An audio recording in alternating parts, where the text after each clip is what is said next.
Okay, let's unpack this because it's quite something. Picture a being, right? An entity who reached such incredible heights in devotion that he literally like hung out with the angels in their constant praise of God. It just feels impossible, doesn't it? It really does. That this same entity could somehow become the absolute architect of deception, humanity's sworn enemy. How does someone even make that kind of journey from so high to so low? It's a massive transformation, yeah, and it's really central to the source material our listeners shared with us. So welcome everyone to the deep dive. Hey, everyone.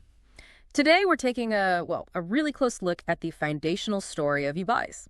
We're drawing insights directly from the sources you sent in, especially bits from Iblees, the architect of deception. Right. Our mission, basically, for this deep dive is to trace his origins, try to understand his motives, and maybe the most important part for us, look at the specific tactics he uses, according to this material. Okay, so let's dive right in, back to the very beginning. Yeah. Where do the sources say he actually came from? Well, according to the material we have, Iblees was created among the Jinn. The Jinn, okay. And the sources point out something important about the Jinn, don't they? Compared to, say, angels. Absolutely. Wow. Yeah, the material is very clear that Jinn, a lot like us, like mankind, were created with free will. Free will, meaning? Meaning they have that built-in ability to choose. Obey God's commands or don't. Pick right from wrong. It's a choice. Yeah. And that's contrasted really sharply with the angels, the Malaika. The sources describe them as being created just to worship God. They don't have the capacity to disobey, no choice in it. Their whole existence is just pure worship. But Iblees, he wasn't just, any Jinn who happened to pray a lot. Yeah. The sources stress he had this incredible status before everything went wrong. They really do. He's described as an amazing worshiper, an abed. He reached such a high spiritual level, and crucially, through his own choice, his own effort. Right, that free will thing again. Exactly. That he was actually able to be among the angels who are always at that super high level of praise. The sources mention this devotion, done with free will, earned him, plus points. Significant ones. So he climbed the ranks through his own actions, unlike the angels who were sort of built for it. Yeah. And then came Adam. Yes. Adam, our father, the first prophet, the first human. Oh. The sources detail his creation, from mud going through different stages. And one really striking detail mentioned is that Adam at first existed as this kind of empty statue, like a form without the soul breathed in yet. An empty statue. Wow. Okay, so how did Iblees react when he saw this new creation? Well, the sources point to jealousy, an immediate reaction. Let's see. Yeah, and he started investigating Adam's empty form, trying to find a way in, apparently through any opening he could find, the nose, other passages, eyes, ears. Really, he was literally trying to get inside. That's what the sources describe. And from this probing, the conclusion he supposedly drew is that this new creation was, quote, an easy influenced creation. Easy influenced, meaning? Meaning someone likely to struggle with desires, easily swayed by external stuff. Weak, basically. So he sized Adam up as inherently flawed right from the start. That definitely sets the scene for what happens next. It really does. Because after Adam's creation, the divine command came down. Allah told the angels and Iblees, the sources are specific, them all, to bow down to Adam. And this wasn't worship, right? Just respect. Exactly, a bow of respect, not worship. And then came the moment that changed everything, the pivotal moment. Every single one bowed. The angels, everyone included in the command, except Iblees. Just fear not him. He refused. He refused. Yeah. A direct act of defiance against a clear command from God, right there in God's presence, as the sources emphasize. Wow, okay. And God questioned him. Directly, yeah. Yeah. Allah asked him basically, why didn't you do what I commanded you? And that leads to Iblees's, let's say, infamous explanation. His defiant answer. I'm better than him. You created me from fire and you made him from clay. The sources actually label this the first instance of racism, basing superiority on what you're made of, not your actions or following divine orders. But the sources don't just leave it there. They actually break down his logic, don't they? Argue why it was just wrong. They present a really strong counter-argument, yeah. First, they point out that relying on your own logic over God's clear instruction, even if logic sometimes lines up with revelation, can be a path to fooling yourself. Makes sense. But then they tackle his core claim, fire being better than clay. They argue the opposite, saying clay is presented as the more noble material. Why? Because clay is used to build. Right. It can bear nutrients, it gets mixed with beneficial things, it has a kind of purity. Fire, on the other hand, well, it just destroys. And this connects to why humanity was created in the first place. Precisely. According to the sources, humanity's purpose on Earth was to build, to cultivate, to nurture. Clay fits perfectly with building, with sustaining life. Fire, it's fundamentally about destruction. So his whole "I'm better" argument was based on faulty logic, according to these sources. Completely faulty, yeah. Based on arrogance. So direct disobedience, fueled by this flawed, arrogant thinking that led straight to his expulsion. Straight to it. Allah commanded him to leave paradise, descend from it, was the command. And the reason given was explicit. It is not for you to be arrogant here. Wow. The sources even suggest arrogance itself, in this context, physically distances you from God's presence. And as a result, he is declared among the debased, the lowest. Okay, kicked out, cursed. Seems final. But then there's this absolutely fascinating twist the sources bring up. Even then, he makes a request to Allah, a prayer, a dua. It is really unexpected, isn't it? He asks, "My Lord, give me a respite," like a delay until the day on which humanity are resurrected. He asks for time until Judgment Day. Yeah. And incredibly, Allah grants it. The response is, "You are amongst those who have been given respite." Okay, hold on. Why? Why grant a delay to the one who just defied you so directly and got thrown out? What's the wisdom there, according to the sources? It's a really profound point they make, and it kind of flips our usual idea of punishment on its head. How so? The sources explain that Allah is perfectly just. Allowing someone, especially someone bent on evil, to live longer is paradoxically a form of punishment for them. Longer life is punishment. How does that work? Because the longer they live while sticking to their path of sin and defiance, the more sins they rack up. Every extra day is another chance to disobey, to mislead, to accumulate wrongdoing. Ah, I see. So it increases their ultimate accountability. Drastically. It means their eventual punishment on Judgment Day will be far, far more severe because the weight of their sins will be that much greater. Like the comparison the sources make to tyrants, right? Who get long lives. Exactly. Their long lives aren't a blessing. They're just more time to dig themselves into a deeper hole, making their final reckoning much worse. So Iblees, by getting respite until the very end, effectively gets the longest life possible. Potentially setting himself up for the worst punishment imaginable. Wow. Okay, but there's a huge irony here that the sources point out. And the massive one. Iblees himself just experienced Allah answering a request. He knows God grants prayers, even his. Right. He just got his wish. Yet one of his main tricks against us, against humans, is to whisper that we are too sinful for Allah to forgive, to make us despair, feel hopeless, think there's no point asking for forgiveness or help. He uses the very thing he benefited from to try and trip us up. It just underlines his core nature as the ultimate deceiver. And, okay, so he's got his respite. What's the first thing he does? He declares war, basically. Pretty much. He says, and notice the twist here, blaming God again, "I swear by the error that you have put me in." Wow, blaming God for his own choice. Right. "I will sit and wait for them, humanity, upon your straight path." It's his explicit declaration of enmity. He's going to actively oppose us. And he doesn't just say he'll oppose us. He actually lays out a strategy, doesn't he? Like how he'll attack. Oh yeah, the sources detail it. He says, "Verily I'm going to come to them," meaning the children of Adam, us. And then he specifies how. "Min baini aydihim," from between their hands, a front of them. Okay, from the front. And min khaffihim, from behind them. Behind. And in amanihim, on their right, wa shamailihim, and on their left. Front, back, right, left, basically surrounding us. Exactly. Total encirclement. And the sources explain that from between their hands, the front attack isn't just standing in front, it's just getting really close, direct, threatening, like right up in your face, you know? An ambush from all sides. That's intense. It is. And his ultimate challenge, the whole point of getting this extra time, he states it right to Allah. "And you, Allah, will not find a lot of them who will be grateful to you." So that's his main goal. Making us ungrateful. That's the core mission, according to the sources, to make us ungrateful, to lead us to reject Allah, to stop appreciating all the blessings we have. That's his path to pulling us off the straight way. Okay, so goal. Make us ungrateful, pull us away. Yeah. How does he actually do? What are the specific tactics the sources mention?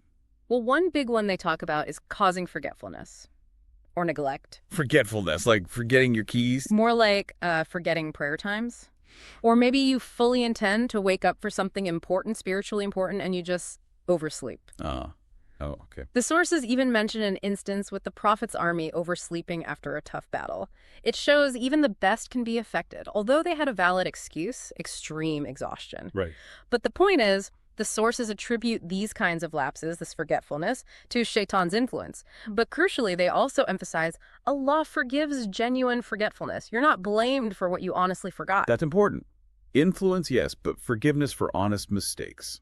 What else? Another major tactic is whispering. Waswas, he's called the retreating whisperer. Al-waswas al-khannas. Retreating whisperer. What does that mean? It means he plants an idea like a doubt or an urge, a temptation in your mind, and then he backs off. He, like the sources say, hides in the corner. Why hide? So you start thinking it was your idea. You think, wow, where did that thought come from? Or even, there must be something wrong with me for thinking that. Insidious. Makes you blame yourself for his suggestion. Exactly. The sources really stress this. It's an external source of whispering. It's not just your own thoughts going wild. And it's not just invisible jinn doing the whispering, is it? The sources bring up human agents. Yeah, that's a really striking concept they introduce, human shayateen. The sources state clearly that both jinn and humans can perform shaitan's role. The verse says the whispering comes min al-jinnati wan-nas, from the jinn and from mankind. Humans acting as devils. Essentially, yes. There's a hadith mention about human shayateen people, real people, who dedicate themselves to causing trouble, fitna and fasad, spreading corruption, misleading others. And sometimes, the sources warn, these can be people really close to us, of our flesh and blood, community members, even family. That's unsettling. The enemy isn't always unseen. It really makes you think, and the sources add another crucial layer here. Where does Shaitan focus his energy? Okay, where? He puts more effort, uses more skilled and more mind games, on the people who are actively trying to be good, trying to stay on the straight path. Wait, why them? Wouldn't it be easier to go after people already straying? Well, think about it. It takes much less effort to nudge someone further down a path they're already on, right? True. The real challenge for him, the place where he needs his A-game, his best tricks, is against those putting up a fight, those striving for righteousness. That requires more skill, more persistence. So the closer you try to get to good, the harder he tries to pull you back. That's the dynamic the sources describe. It really reinforces that he isn't just some vague negative influence. Allah himself calls him our clear enemy. The instruction is explicit. Inna shaitana lakum aduun fatakiduhu aduwa. Verily, Shaitan is an enemy to you, so take him as an enemy. It's a command to recognize the threat. A divine directive, yeah. Treat him like the adversary he is. Okay, so we know his goal, his tactics. Let's get into the method. How does he lure people? The sources use Adam and Eve as a classic example, right? Absolutely. It perfectly illustrates this concept called denda. Enda. Yeah, the sources describe it as like a gradual step-by-step deception. Think of slowly pulling a heavy bucket up from a deep well bit by bit, or maybe luring an animal along one small piece of food at a time. Okay, slow and steady. Right. Shaitan didn't just march up to Adam and Eve and say, hey, disobey Allah, eat the forbidden fruit. No, that would probably be too obvious, too jarring. Exactly. It wasn't this immediate, blatant command to do wrong. Instead, he started small, offered tiny, seemingly harmless compromises. Like what? Like maybe suggesting just, look at the tree, then why not get a little closer, just looking? Then perhaps, well, at least you're not touching it yet. Minimizing each step. Precisely. Gradually escalating with these subtle prompts. Each step might not have seemed clearly forbidden on its own, but they were all leading directly towards the one big forbidden act, eating the fruit. It was strategic, little by little, not a sudden jump into sin. And the sources say this is exactly how he still works with us today. Absolutely. This is his timeless strategy. He suggests small things that maybe aren't clearly haram, not obviously forbidden, things that seem minor, ambiguous, maybe even justifiable. The gray areas. The gray areas, exactly. Right. And the sources warn, if you don't recognize that you're being gently poked slowly but surely down a dangerous path, well, when you fall into the trap, you really only have yourself to blame. Which really highlights the wisdom in Allah's original command to Adam and Eve. It wasn't just don't eat. It was don't even go near this truth. Avoid the first step. Avoid the proximity. Avoid the path that leads there. Because those first small steps inevitably lead towards the major transgression. It connects directly to the command we have. Do not follow the footsteps of the shaitan. Why? Because he only calls you to al-fashai wal munkari, to immorality and evil. Okay, understanding the enemy, his goals, his tactics, his methods, it's crucial. Yeah. But knowledge isn't enough. The sources also give us practical ways to actually protect ourselves, right? Definitely. Very practical, actionable methods. There's a story mentioned about the Prophet Muhammad, peace be upon him. He was walking with someone at night, and two men passed by, maybe hurried past. And the Prophet called them back and explained who he was with, saying something like, Shaitan flows through man like the flowing of blood. He spoke openly to prevent Shaitan from planting doubts or evil thoughts in their hearts about why he was there, who he was with. So being aware and proactive in cutting off those whispers. Exactly. It teaches awareness and taking preventative steps. What are some of those specific, concrete steps the sources recommend for protection? Okay, several key things. One is mentioning Allah's name, saying Bismillah, in the name of Allah, when you enter your house. Just saying Bismillah when you walk in. Yeah. The sources describe that if you do, Shaitan turns to his followers, his little jinn companions, and says, basically, no place for you to stay the night here. Wow. And similarly, saying Bismillah before you sit down to eat. If you do, he tells them, no dinner for you here either. But if you don't mention Allah's name, he says, okay, guys, you found your place to stay, and you found your dinner. Such simple acts, but with real, tangible effects described in the sources. That's powerful for protecting the home. It really is. Another very specific protection mentioned is for married couples before intimacy. There's a specific prayer, a dua. Bismillah, Allahumma jannib ma shaytana wa jannibi shaytana ma razaqtana. Okay, what does that mean? It means, in the name of Allah, Allah, keep shaitan away from us and keep shaitan away from what you grant us, meaning offspring. And the benefit. The sources convey that if a child is conceived from that union after saying that prayer, then the shaitan would not be able to harm that child. It's protection for the next generation. Protecting the family line right from the start. Yeah. Incredible. What about using the Quran itself for protection? Oh, absolutely. The sources list several Quranic verses and chapters as extremely powerful shields. A major recommendation is reciting Surah Al-Falaq and Surah An-Nas. The last two chapters, right? The last two chapters, yeah. Reciting them thrice each morning and evening. The sources describe the effect as creating like a metal armor around you. Metal armor. Wow. Against what? Protection from anything superstitious, the devils, the evil eye, no matter what it is. Pretty comprehensive. Can you briefly touch on what those two surahs are actually about based on the sources? Yeah. Seeking refuge from what? Sure. Surah Al-Falaq is seeking refuge in the Lord of the Daybreak, from the evil of everything he created, from the evil of darkness when it covers everything, from the evil of those who practice witchcraft or harmful magic, blowers and knots, and from the evil of an envier when they envy. Okay, it covers a lot of external evils. And Surah An-Nas. An-Nas is seeking refuge in the Lord, the sovereign, the God of all mankind, from the evil of the retreating whisperer, that's Shaitan again, who whispers evil into people's hearts. And importantly, it specifies this whisperer can be from the jinn and from mankind. Connects back to the human shayateen idea. So, refuge from unseen whispers and also human negativity and envy. Exactly. That's like a complete shield.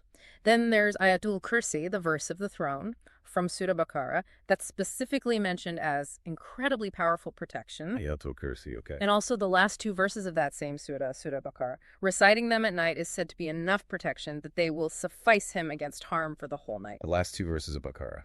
Got it. And the sources also mentioned that Shaitan actually flees from the house where the entire Surah Baqarah is read. Wow, so reading the whole chapter keeps him away entirely.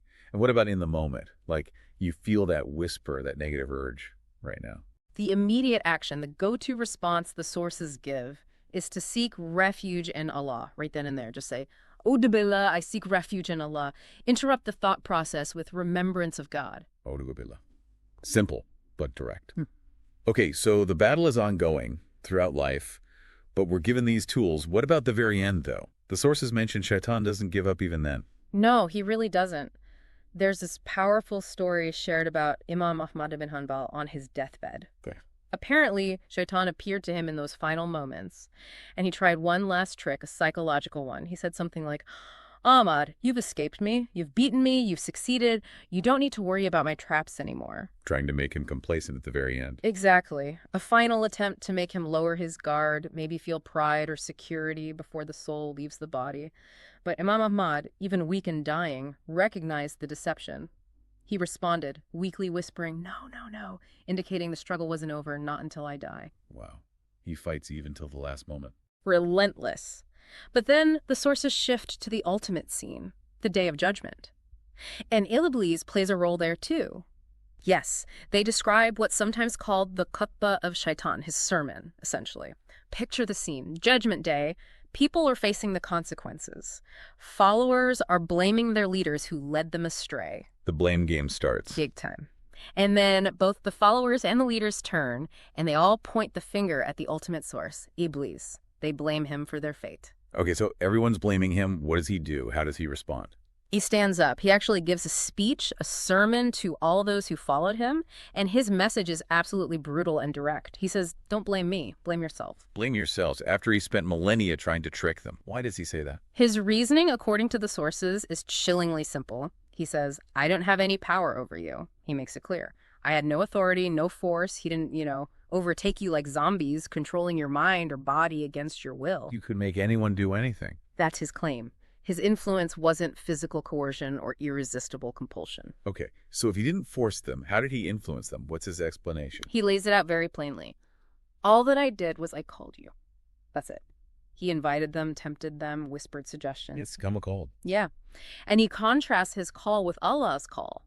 God also called them towards guidance, towards good. But they chose. They chose to answer his call, Shaitan's call, instead of God's. Wow. So according to Iblees himself in this scene, the ultimate responsibility lands squarely back on the individual's choice. 100%. He completely absolves himself. He washes his hands of them entirely. Does he say anything else? Oh, yeah. His final statement to them is devastating. I cannot help you now, nor can you help me. Total separation.